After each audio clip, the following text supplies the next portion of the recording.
이게 뭐예요? 어머님, 이 주식 증서가 다 뭐예요? 며느리 수진의 떨리는 목소리가 거실을 가득 채웠습니다. 그녀의 손에는 낡은 보따리에서 쏟아져 나온 수십 장의 서류가 들려 있었습니다. 주식 증서, 부동산 등기권 이증, 그리고 오래된 법인 인감까지. 그건 그냥 오래된 종이 조각들이란다.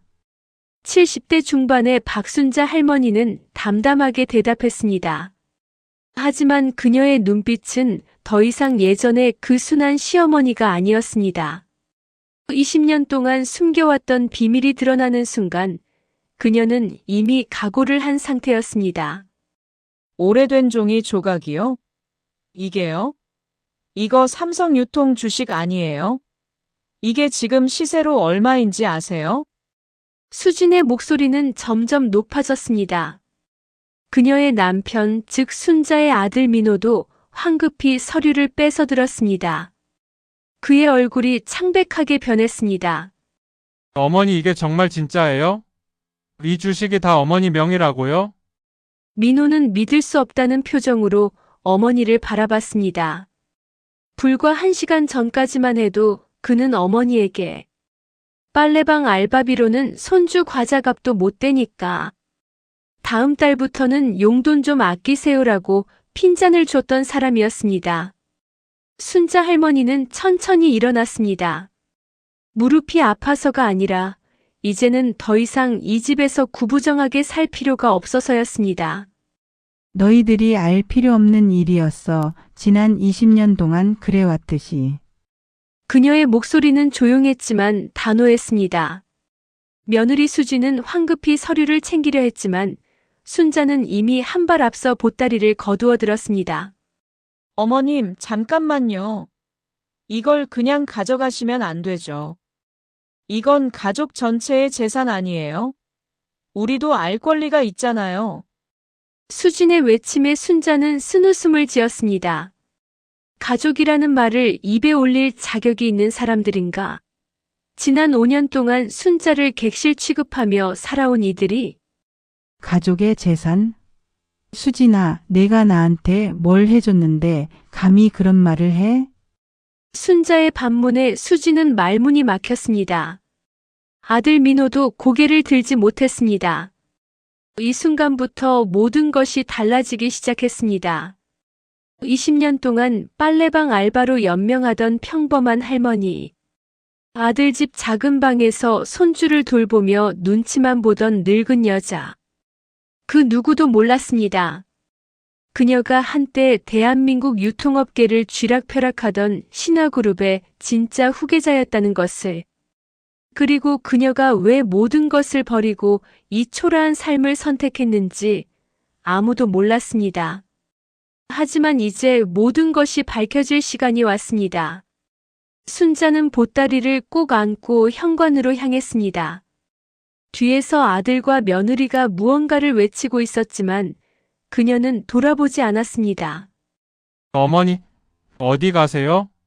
어머니, 민호의 절규가 계단참에 메아리 쳤지만 순자의 발걸음은 멈추지 않았습니다. 엘리베이터 문이 닫히는 순간 그녀는 비로소 눈물을 흘렸습니다. 하지만 그것은 슬픔의 눈물이 아니었습니다. 20년 만에 찾아온 해방감의 눈물이었습니다. 이 이야기는 여기서 끝이 아닙니다. 오히려 시작일 뿐입니다. 1985년 서울 강남. 당시 30대 초반이었던 박순자는 신화유통의 전무이사였습니다. 아버지 박정훈 회장이 일군 기업의 당당한 후계자로서 그녀는 누구보다 뛰어난 경영 감각을 자랑했습니다. 순자야, 네가 있어서 아버지는 든든하구나. 박정훈 회장은 늘 딸을 자랑스러워했습니다. 아들이 없다는 이유로 주변에서 수군댈 때도 그는 딸 하나면 충분하다고 당당히 말했습니다.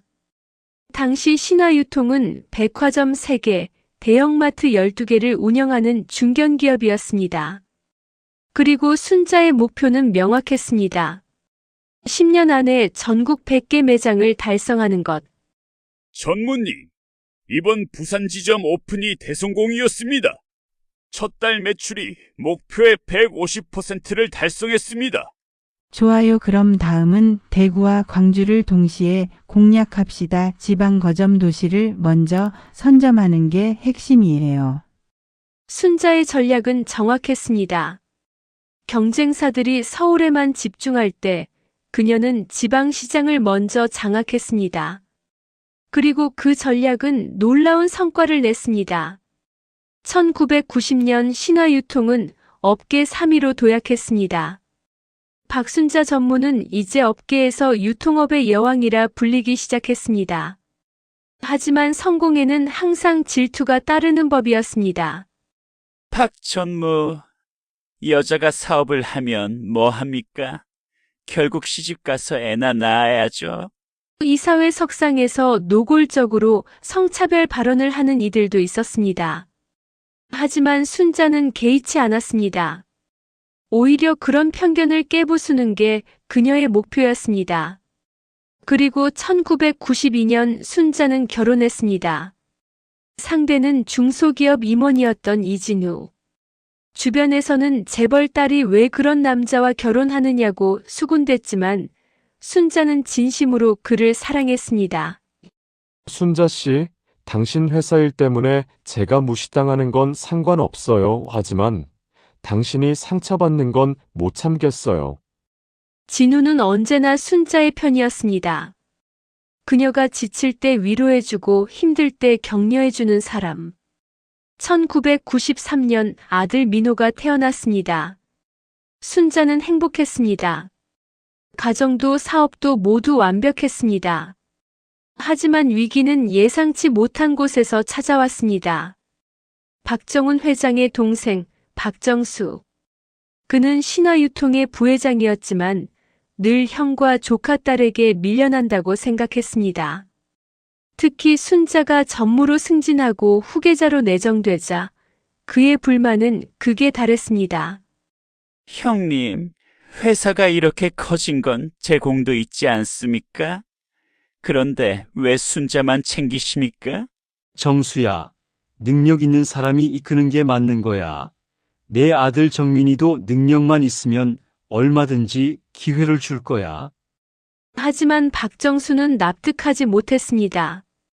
그리고 그는 조용히 계획을 세우기 시작했습니다. 1995년 박정훈 회장이 갑작스럽게 쓰러졌습니다. 뇌출혈이었습니다. 의식은 돌아왔지만 더 이상 회사 경영은 불가능했습니다. 순자야, 이제 내가 회사를 맡아야 한다. 병상의 아버지는 떨리는 손으로 순자의 손을 잡았습니다. 순자는 울먹였지만 고개를 끄덕였습니다. 아버지, 걱정 마세요. 제가 꼭 회사를 지킬게요. 하지만 그녀는 몰랐습니다. 작은아버지 박정수가 이미 치밀한 계획을 실행에 옮기고 있다는 것을. 그리고 그 계획은 순자의 인생을 완전히 뒤바꿔 놓을 것이었습니다. 1996년 봄 이사회는 긴장감으로 가득했습니다. 박순자 전무의 회장 승진권을 표결에 붙이겠습니다. 하지만 결과는 충격적이었습니다. 찬성 3표, 반대 5표. 부결. 이게 무슨 이사님들. 분명 지난주까지만 해도 모두 저를 지지한다고 하셨잖습니까? 순자는 믿을 수 없었습니다. 10년 넘게 함께 일했던 이사들이 하루아침에 등을 돌린 것이었습니다. 순자 전무, 미안하지만 회사의 미래를 위한 결정이야. 이사 중 한 명이 고개를 숙이며 말했습니다. 순자는 곧 깨달았습니다. 이 모든 게 작은아버지의 계략이었다는 것을. 작은아버지, 이게 무슨 짓이세요? 순자야, 이게 바로 현실이란다. 회사는 가족 놀이터가 아니야. 능력 있는 사람이 이끌어야 해. 박정수 부회장은 비웃듯 말했습니다. 그는 지난 6개월 동안 조용히 이사들을 포섭했습니다. 금전적 이득을 약속하고 때로는 약점을 잡아 협박하기도 했습니다. 제 능력이 부족하다는 말씀이세요. 지난 10년간 회사를 이만큼 키운 게 누군데요. 그래, 내가 잘했지. 하지만 이제는 시대가 달라졌어. 여자 회장을 투자자들이 신뢰하겠어? 은행이 돈을 빌려주겠어? 순자는 분노로 온몸이 떨렸습니다. 하지만 더 큰 충격은 그 다음이었습니다. 그리고 순자야, 내 남편 이진우 씨 말이야. 그분이 회사 돈을 횡령했다는 증거가 나왔어. 뭐라고요? 그게 무슨 말도 안 되는. 증거가 여기 다 있어. 지난 2년간 총 30억 원을 빼돌렸더군. 물론 내 짓이었을 거야. 순자의 머릿속이 하얘졌습니다. 이건 완전히 조작된 증거였습니다. 진우는 신화유통과 아무 관계도 없었습니다. 하지만 서류상으로는 완벽했습니다. 이건 조작이에요. 작은아버지가 꾸민 거잖아요. 조작? 증거를 보고도 그런 소리를 해? 순자야, 내가 제안하지. 조용히 회사를 떠나. 그럼 경찰에 고발하지 않겠어. 내 남편도 보호해주고. 박정수의 목소리는 차갑고 단호했습니다. 순자는 무릎이 꺾이는 걸 느꼈습니다. 그날 밤 순자는 남편 진우와 마주 앉았습니다. 여보, 미안해요. 내 때문에 당신까지. 진우는 아내를 꽉 안았습니다. 괜찮아요. 순자 씨 회사 하나 잃은 게 뭐 대수예요. 우리에겐 민호가 있잖아요. 하지만 상황은 더욱 악화되었습니다. 박정수는 순자의 주식마저 빼앗으려 했습니다. 법적 공방이 이어졌고 언론은 재벌가 내분이라며 대서특필했습니다.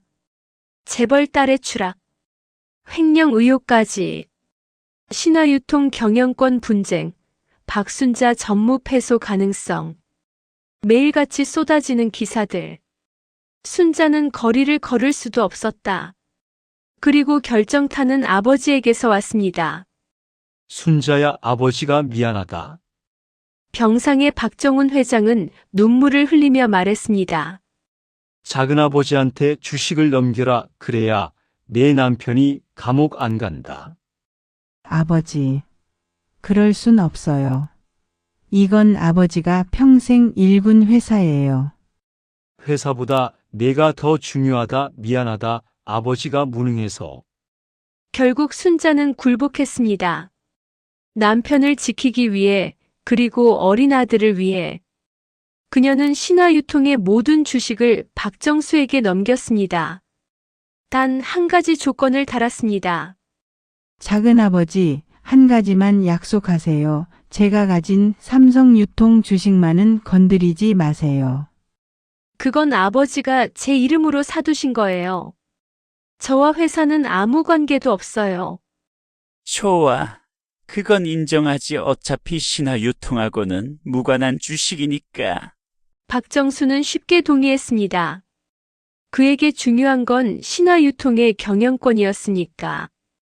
1997년 박순자는 신화유통에서 완전히 손을 떼고 역사 속으로 사라졌습니다. 업계에서 그녀의 이름은 금기어가 되었습니다.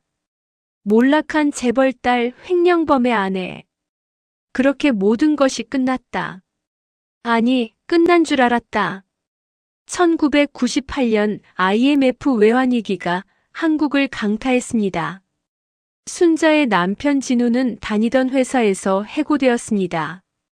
하루아침에 무직자가 된 것이었습니다. 순자 씨, 미안해요. 내가 무능해서. 진우는 매일 술만 마셨습니다. 그리고 2001년 그는 교통사고로 세상을 떠났습니다. 순자는 홀로 8살 아들 민호를 키워야 했습니다. 하지만 재기는 불가능했습니다. 횡령범의 아내라는 꼬리표가 따라다녔고 어떤 회사도 그녀를 채용하지 않았습니다. 결국 그녀가 선택한 일은 빨래방 알바였습니다. 사장님, 제가 빨래 접는 일 좀 시켜주세요. 품삯은 얼마든지 싸게 받을게요. 동네 빨래방 주인은 순자를 가엾게 여겼습니다. 할머니 아니 아주머니 힘들 텐데 괜찮으시겠어요? 괜찮아요. 저 일 열심히 해요. 한때 수백억대 유통기업을 경영하던 여자가 이제는 하루 4만 원을 받고 빨래를 접고 있었습니다. 하지만 순자는 불평하지 않았습니다.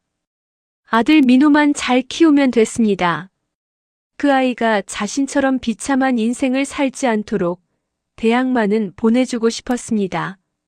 민호야, 엄마 오늘 특별히 돈가스 사왔다. 학교에서 시험 잘 봤다며? 엄마 괜찮아 난 그냥 김밥만 먹어도 돼. 민호는 착한 아이였습니다. 엄마가 빨래방에서 일하는 게 부끄럽다고 친구들에게 말하지도 않았습니다. 하지만 세월이 흐르면서 민호는 변했습니다. 대학을 졸업하고 중견기업에 취직한 민호는 점점 어머니를 부담스러워하기 시작했습니다. 엄마 나 이제 결혼하려고 해. 그런데 신부 쪽에서 엄마 직업 물어보면 뭐라고 할까? 그냥 사실대로 말해. 엄마가 빨래방에서 일한다고. 엄마, 그게 말이 돼? 내 장인 어른이 대기업 임원이신데 엄마가 빨래방 알바라고 하면 결혼 깨져. 그때부터였습니다. 민호는 어머니를 숨기기 시작했습니다. 결혼식에도 어머니를 초대하지 않았습니다. 엄마, 미안해. 신부 쪽 체면 때문에 조촐하게 할 거니까 그냥 안 오셔도 돼. 순자는 가슴이 찢어지는 것 같았습니다. 하지만 아들의 앞길을 막을 수 없었습니다. 며느리 수지는 처음부터 시어머니를 무시했습니다. 어머님, 빨래방에서 일하신다면서요? 그럼 월급이 얼마나 되세요? 한 100만 원 정도 되는구나. 100만 원이요? 요즘 세상에 그걸로 어떻게 살아요? 우리한테 얹혀 사시려고요? 수진의 말은 날카로웠습니다. 순자는 고개를 숙일 수밖에 없었습니다. 결국 순자는 아들 집 작은 방에 얹혀 살게 되었습니다. 손주를 돌보는 조건으로. 할머니 배고파요. 그래, 우리 지훈이 할머니가 맛있는 거 해줄게. 5살 손주 지훈이는 순자에게 유일한 위안이었습니다. 하지만 며느리 수지는 그마저도 못마땅해 했습니다. 어머님, 지훈이한테 과자 또 사주셨어요? 빨래방 알바비로 뭘 사줘요? 애벌은 나빠지잖아요. 미안하다. 수진아, 다음부터 조심할게. 조심이 아니라 아예 사주지 마세요. 그리고 어머님, 다음 달부터는 용돈 좀 아끼세요. 요즘 경제가 안 좋아서 우리도 힘들어요. 순자는 아무 말도 하지 못했습니다. 하지만 그녀에게는 아무도 모르는 비밀이 있었습니다. 낡은 보따리 속에 숨겨둔 삼성유통 주식 증서. 1995년 아버지가 그녀 이름으로 사둔 주식 50만 주. 당시 주가는 주당 5천 원이었습니다. 총 25억 원 정도였습니다. 하지만 2026년 현재 삼성유통 주가는 주당 50만 원. 50만 주 곱하기 50만 원 2,500억 원. 순자는 2,500억 원대 주식을 가진 숨은 재벌이었습니다. 하지만 그녀는 20년 동안 단 한 번도 그 주식을 팔지 않았습니다. 언젠가 때가 오면 그때 쓰려고 아껴뒀습니다. 그리고 그때가 바로 오늘이었습니다. 순자가 집을 나간 다음 날 아들 민호와 며느리 수지는 패닉 상태였습니다.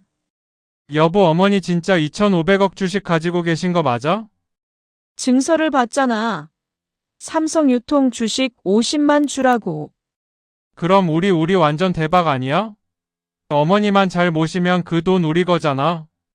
하지만 순자의 전화는 꺼져 있었습니다. 그녀는 흔적도 없이 사라졌습니다. 그로부터 일주일 후 놀라운 뉴스가 터졌습니다. 속보입니다. 신화유통그룹이 삼성유통에 인수합병된다고 발표했습니다. 인수금액은 무려 3조 원으로 국내 유통업계 역사상 최대 규모입니다. 특히 이번 인수의 주역은 삼성유통의 최대 주주인 박순자 씨로 알려졌는데요. TV를 보던 민호와 수지는 입을 다물지 못했습니다. 박순자 우리 어머니잖아. 화면에는 깔끔한 정장을 입은 순자가 나왔습니다.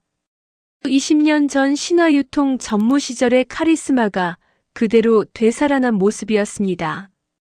이번 인수는 제게 매우 의미가 있습니다. 30년 전 제가 떠났던 신화유통을 다시 품에 안게 되었으니까요. 기자회견장에 순자는 당당했습니다. 기자들이 질문을 쏟아냈습니다. 박순자 회장님, 그동안 어디 계셨습니까? 평범하게 살았습니다. 손주도 돌보고 빨래방에서 일도 하면서요. 빨래방이요? 2,500억 주식을 가진 분이 왜 빨래방에서 일을 하셨나요? 순자는 잠시 미소 지었습니다. 돈이 전부는 아니니까요. 저는 제 아들을 지켜야 했고 손주와 함께 있고 싶었습니다. 그게 더 중요했어요. 그렇다면 왜 이제야 복귀하시는 겁니까? 때가 왔으니까요. 신화유통이 지금 위기입니다. 제 작은아버지 박정수 씨가 경영하면서 회사는 망해가고 있죠. 실제로 신화유통은 최근 5년간 적자를 기록하며 무너지고 있었습니다. 박정수의 무능한 경영 때문이었습니다. 저는 아버지가 평생 일군 회사를 포기할 수 없었습니다. 그래서 삼성유통 주식을 활용해 신화유통을 인수하기로 했습니다. 그럼 이제 신화유통을 직접 경영하실 건가요? 물론입니다. 30년 만에 제자리로 돌아가는 거죠. 기자회견이 끝나고 순자는 조용히 호텔 스위트룸으로 돌아갔다. 그곳에는 변호사와 회계사가 기다리고 있었습니다. 회장님, 아드님 측에서 연락이 계속 오고 있습니다. 만나주시겠습니까? 아니요, 당분간은 만나지 않을 겁니다. 그리고 이건 회장님이 요청하신 서류입니다. 지난 20년간 아드님과 며느리가 회장님께 한 발언들을 모두 정리했습니다. 순자는 서류를 펼쳤습니다. 거기에는 그동안 아들과 며느리가 자신에게 했던 모욕적인 말들이 빼곡히 적혀 있었습니다. 빨래방 알바비로는 손주 과자값도 못 된다. 용돈 좀 아껴 쓰세요. 결혼식에는 오지 마세요. 체면 때문에. 순자는 서류를 덮었습니다. 가슴이 아팠지만 이미 결심한 일이었습니다. 변호사님, 제 유언장을 작성해 주세요. 제 전 재산은 손주 지훈이에게 신탁으로 남깁니다. 단, 지훈이가 30살이 될 때까지는 아무도 건드릴 수 없도록요. 아드님께는 아무것도 남기지 않으시겠습니까? 아들은 스스로 살아갈 능력이 있습니다. 제가 도와줄 필요 없어요. 그날 밤 민호는 어머니가 묵고 있는 호텔을 찾아왔습니다. 어머니. 하지만 호텔 경비가 그를 막았습니다. 죄송합니다만 박순자 회장님께서 면회를 거부하셨습니다. 뭐라고요? 저 아들인데요. 비켜요. 안 됩니다. 돌아가시죠. 민호는 주저앉아 울었습니다. 하지만 순자는 방 안에서 그 모습을 보며 고개를 저었습니다. 미안하다. 민호야 하지만 이게 너를 위한 길이야. 돈에 의지하지 말고 내 힘으로 살아가렴. 다음 날 순자는 신화유통 본사에 출근했습니다. 30년 만에 돌아온 건물. 직원들은 모두 그녀를 보며 수군댔습니다. 저분이 전설의 박순자 전무라며? 30년 전에 쫓겨난 분이라던데 이제 회장으로 돌아오시다니. 순자는 당당히 걸어 회장실로 들어갔습니다. 그곳에는 작은아버지 박정수가 멍한 표정으로 앉아 있었습니다. 작은아버지, 오랜만입니다. 순자 내가 어떻게 여기까지 왔냐고요? 작은아버지가 저를 얕봐서죠. 제가 그냥 무너질 줄 알았어요. 순자는 미소 지었습니다. 하지만 그 미소는 차갑고 날카로웠습니다. 작은아버지, 이제 회사를 떠나세요. 30년 전 제게 하신 것처럼 조용히. 박정수는 아무 말도 하지 못했습니다. 그는 이미 패배했습니다. 순자는 회장 의자에 앉았습니다. 30년 만에 되찾은 자리. 그녀는 창밖을 바라보며 중얼거렸다. 아버지, 이제야 약속을 지켰어요. 회사를 다시 지켰어요. 그리고 그녀의 새로운 인생이 시작되었습니다. 빨래방 할머니는 더 이상 없었습니다. 이제 그곳에는 대한민국 유통업계를 다시 한번 주름잡을 박순자 회장만이 있을 뿐이었습니다.